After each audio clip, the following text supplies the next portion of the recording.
Sa kabila ng matagumpay na proklamasyon ng mga nanalong party list groups, dalawang party list ang hindi na iproklama dahil sa nakabinbing kaso nila sa COMELEC. Yan po ang Duterte Youth at ang bagong henerasyon. Banta naman ng Duterte Youth, isisiwalat nila ang anilay kalokohan sa Kongreso at COMELEC para magkapera. Nasa frontline ng balitang yan, Simon Gualvez. Mabilis na puno ang tent city ng Manila Hotel para sa proklamasyon ng mga nanalong party list group. 63 ang kabuuang upuang pupunan ng mga party list sa House of Representatives para sa 20th Congress. Galing ito sa 54 na party list na nakakuha ng pinakamataas na boto. Sa party list po, ang inabot po na number of votes for the party list ay 41,950,292.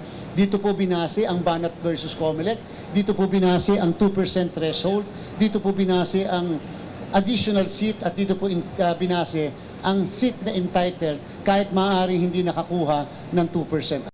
Ang sabi ng Supreme Court sa Banat versus COMELEC, lahat ng seats ay dapat punuan. 3 pwesto na secure ng Akbayan, Duterte Youth at Tingog. Tig-2 naman sa 4-piece at CIS at Ako Bicol Party List. Lahat sila hindi bababa sa 1 milyon na nakuwang kabuuang boto, habang tig-isang representative naman ang uupo mula sa nasa pang-7 hanggang 54th place na party list. Hanggang ngayon, hindi pa rin daw makapaniwala si Akbayan Party List Representative-elect Shell Diokno na sila mamumuna sa mga ibinotong party list group. Ito ay isang tagumpay ninyong lahat. Ito ay tagumpay ng ordinaryong Pilipino. Ang nais po namin ay maging boses ng iba't ibang mga sektor ng ating lipunan na hindi naririnig o napapakinggan sa Kongreso. Pero bago mag-umpisa ang mismong proklamasyon, binasa ng COMELEC ang resolusyon na nagsususpindi sa pagproklama sa dalawang party list dahil sa mga nakabinbin nilang petisyon. Kabilang ang Duterte Youth at BH o Bagong Henerasyon Party List.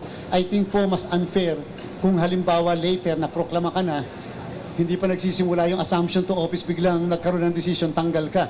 Mas masakit po yon. Ayon sa Duterte Youth, sinagot na raw nila ang lahat ng issue noon pang 2019. Pinayagan pa nga raw silang maupo ng 2019 at 2022 elections. Banta nila, kapag hindi sila pinupo ng COMELEC, isisiwalat nila ang anilay mga kalukuhan sa Kongreso at COMELEC kung paano nagkakapera. Ayon sa Bagong Henerasyon Party List, wala silang natanggap na kopya ng reklamo. Handa raw silang harapin ang anumang isinampas sa kanila. Nag-hain na raw sila ng urgent motion to proclaim sa COMELEC.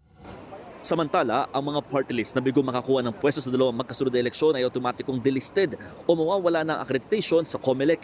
Ibig sabihin, kailangan nilang muli mag-apply para makatakbo sa susunod na botohan. Nagbabalita mula sa Frontline, Mon Gualvez, News 5. Mga kapatid, Ed Lingaw po, maging maalam at may pakialam sa mga napapanahong balita sa ating bansa.